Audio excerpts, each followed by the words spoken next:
আজ বানাবো নরম তুলতুলে পনির কোফতা।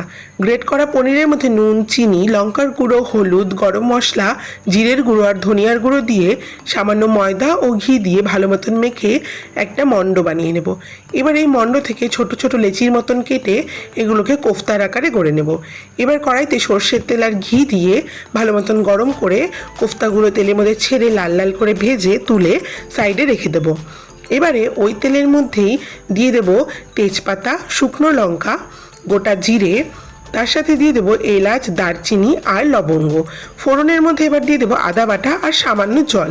ভালো মতন কষানো হয়ে গেলে দেবো টক দই, নুন, চিনি, কাজু বাদাম আর পোস্ত বাটা, তার সাথে হলুদ আর লঙ্কার গুঁড়ো। সব কিছু ভালো মতন কষানো হয়ে গেলে দিয়ে দেবো চিড়ে রাখা কাঁচা লঙ্কা আর ঝোলের জন্য জল। ঝোলটা ভালো মতন ফুটে উঠলে গরম মশলা আর কোফতা দিয়ে দেবো। এরপর নামিয়ে অল্প ঘি দিলে আমাদের পনির কোফতা তৈরি। Thank you.